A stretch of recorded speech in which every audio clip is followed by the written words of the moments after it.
प्यारे बच्चों, मैं आज 2023 के पेपर का हल प्रस्तुत कर रहा हूँ। इस वीडियो में एक अंक के प्रश्नों के उत्तर दिए जाएंगे। जो छात्र पढ़ने में कमजोर हैं वे इसको अवश्य देखिएगा और अपने एक अंक के प्रश्नों को हल करने की क्षमता विकसित कीजिएगा। इनका बार बार अभ्यास करना। यह पेपर कुल 80 अंकों का आता है। 20 अंक का प्रैक्टिकल होता है गणित के 100 अंकों में से। औसतन सभी छात्रों के 17 से 20 अंक आते हैं।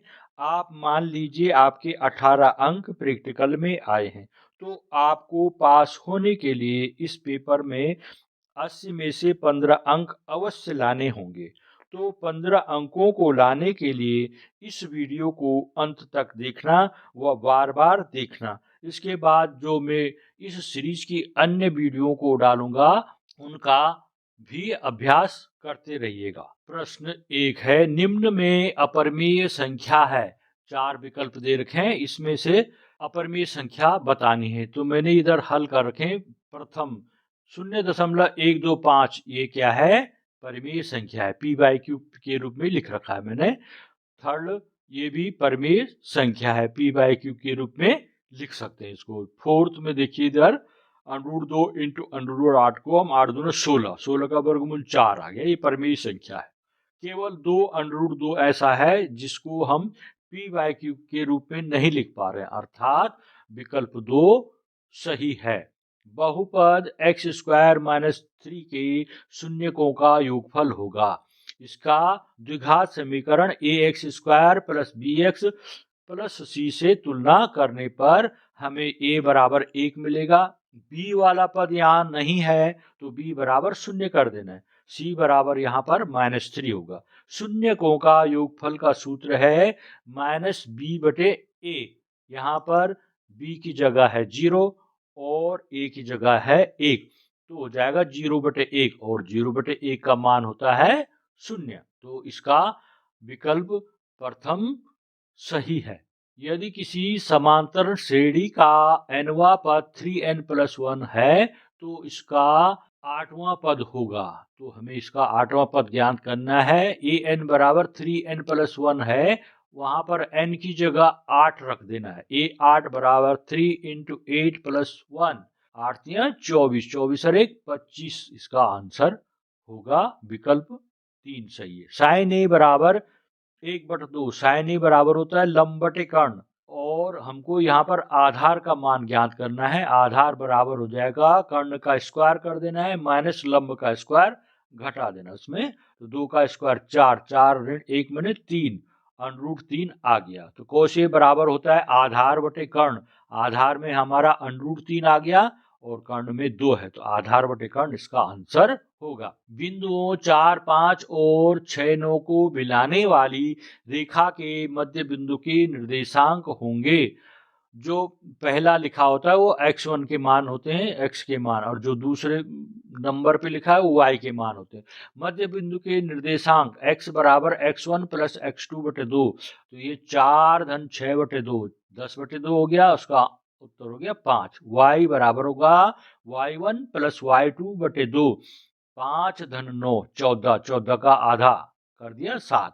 तो निर्देशांक मध्य बिंदु को हो गए 5, 7। x का मान 5 और y का मान 7। दो समरूप त्रिभुजों के भुजाओं का अनुपात 4:9 है, तो इनके क्षेत्रफलों का अनुपात बताना है। सूत्र होता है समरूप त्रिभुज के क्षेत्रफलों का अनुपात बराबर संगत भुजाओं के वर्गों का अनुपात। संगत भुजाएं हैं 4:9, उनके स्क्वायर कर देने हमने। 4 चौको 16, 9 9 81, 16/81 इसका आंसर है। x² + kx - 6 बराबर 0 का एक मूल 1 है, तो k का मान ज्ञात करना है। x² + kx - 6 = 0। यदि x का मान 1 है तो k का मान होगा, x की जगह 1 रखें पहले हम, x² की जगह 1 स्क्वायर + 1 × k - 6 बराबर 0। तो 1 - 6 + k बराबर 0। 6 में से 1 घटा के 5 आ गया, बड़ी संख्या 6 उसका आगे माइनस चिन्ह है तो -5 हो जाएगा। -5 प्लस के बराबर 0, तो पक्षांतर कर देंगे, 5 का चिन्ह बदल जाएगा, -5 का +5 हो जाएगा, के का मान आ गया 5। एक पासे को एक बार फेंका जाता है, एक सम संख्या प्राप्त होने की प्रायिकता क्या होगी? पासे में सम संख्या है 2, 4 और 6 और कुल संख्याएं पासे में क्या होती हैं? 1, 2, 3, 4, 5, 6। तो प्रायिकता हो गई संभव परिणाम बटे कुल परिणाम। संभव परिणाम है यहाँ पर 3 और कुल परिणाम है 6। इनको सरल कर देना है, 3 से भाग जा रहा, 3 कम 3, 3 दूना 6, तो प्रायिकता बराबर होगा 1/2। प्रमेय संख्या 23/2 की घात 3 इंटू 5 की घात 2 ये शांत है या अशांत आवृत्ति? तो इसके लिए होता है नियम, परिमेय संख्या जिसके हर में 2 की घात n इंटू 5 की घात m हो उसका दशमलव प्रसार शांत होता है, और जिसके हर में इनके अलावा अभाज्य संख्या आ जाए या केवल अभाज्य संख्या हो तो उसका दशमलव प्रसार अशांत आवृत्ति होता है। द्विघात समीकरण ax² plus bx plus c बराबर 0 के मूलों की प्रकृति क्या होगी यदि b² माइनस 4ac बराबर 0? तो मूलों की प्रकृति क्या होती है जब b² माइनस 4ac बराबर 0 हो जाता है? तो उसके मूलों की प्रकृति वास्तविक होती है और समान होती है। तो मूलों की प्रकृति वास्तविक व समान होगी, ये लिखना है आपको। प्रश्न 4, समांतर श्रेणी 2, 4, 6, 8 का nवां पद क्या होगा? तो इसका nवां पद ज्ञात करना है। इसका पहला पद a1 बराबर है 2 और d बराबर हो जाता है a2 माइनस a1। हमेशा दूसरे में से पहले पद को घटाना है, तो d आ जाता है, तो d यहाँ पर 2 हो गया। an बराबर a की जगह 2 रख दिया, n की जगह कुछ नहीं रख सकते, n ही रखना है, n-1 और d की जगह 2। इस 2 प्लस 2 को ब्रैकेट के अंदर गुणा कर देना, ब्रैकेट खोल देना, 2 into n 2n minus 2 into 1 2 हो गया। अब ये 2 से 2 कट जाएगा तो आंसर हो गया an बराबर 2n। बिंदु 3, 4 की x अक्ष से दूरी क्या होगी? बिंदु 3, 4 की x अक्ष से दूरी, पहले हमको इसको बना दिया इसमें ग्राफ में। तो यहाँ पर 3 बिंदु लेने थे हमने, x अक्ष से दूरी है 3 और y अक्ष की तरफ चलना था हमने 4 पॉइंट, 1 2 3 4। तो जहाँ पर 3 और 4 मिल रहे हैं वो यहाँ पर है, इसको हमने 3, 4 मानना है बिंदु को। तो x अक्ष से दूरी कितनी है? यहाँ पर x अक्ष से देखो, यहाँ पर 1 2 3 4 4 मात्रक दूरी है आंसर। इसी तरह के प्रश्न आएंगे तो आप ऐसे हल कर देंगे, ठीक है। प्रश्न 6, यदि एक वृत्त की परिधि 6 पाई सेंटीमीटर है तो उसकी त्रिज्या क्या होगी? वृत्त की परिधि है 6 पाई सेंटीमीटर, आपको मालूम होगा वृत्त की परिधि का सूत्र होता है 2 पाई r।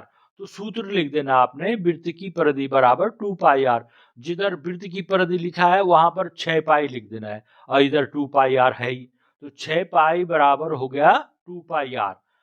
r निकालना है हमको, त्रिज्या निकालनी है, तो क्या हो, वृत्त की परिधि r के साथ 2 पाई है तो उसको हमने हटा देना, r बराबर हो जाएगा 6 पाई बटे 2 पाई, 2 से 6 कट जाएगा, 2 तिया 6। तो इसका आंसर हो गया त्रिज्या बराबर 3 सेंटीमीटर। अगला है, वृत्त के बाहर स्थित किसी बिंदु से वृत्त पर कितनी स्पर्श रेखाएं खींची जा सकती है? वृत्त के बाहर एक बिंदु है P, पहले यहाँ पर केवल बिंदु रहा होगा ना, तब उसके बाद हमने ये रेखाएं खींच दी। तो वृत्त के बाहर एक बिंदु है P, P से हमने वृत्त को टच करती हुई रेखा खींचने की कोशिश की तो केवल 2 ही रेखाएं खींच पाए, अर्थात वृत्त के बाहर स्थित किसी बिंदु से वृत्त पर केवल 2 स्पर्श रेखाएं खींची जा सकती हैं। ये प्रश्न अक्सर आता है, इसको ढंग से याद कर लीजिएगा। 8वां, आंकड़ों का माध्य क्या होगा? आंकड़ों का माध्य होता है पदों का योग बटे पदों की संख्या। पदों का ये जितने संख्या लिखे 4, 6, 3, 8, 2, 7 इन सबको जोड़ देना है। इनकी गिनती करो 1, 2, 3, 4, 5, 6, तो 6 से भाग दे देना है। तो 30/6 मैंने 6 पंजे 30, तो आंकड़ों का माध्य आ गया 5। अगला है निम्नलिखित दिए गए आंकड़ों का माध्यक क्या है। यहाँ पर पदों की संख्या बराबर 9 है। माध्य का पद बराबर n+1/2वां पद। n मैंने 9, 9 धन 1, 10/2 मैंने 2 का भाग 10 में दिया, 5 आ गया 5वां पद। माध्यक 5वें पद का मान क्या है, 1, 2, 3, 4, 5वें पद का मान है 25। ध्यान रहे इनको हमने पहले आरोही क्रम या अवरोही क्रम में लिखना है। यहाँ पर ये आरोही क्रम में पहले ही लिखा है, इसलिए हमने इसमें कुछ नहीं किया। इस तरह से एक अंक के कुल 16 सवाल हैं, अर्थात ये 16 अंक के प्रश्नों को मैंने हल कर दिया है। तो इनका अभ्यास कीजिएगा तो आपको 16 में से इसमें से अगर 5 प्रश्न भी आते हैं तो 5 अंक ये आ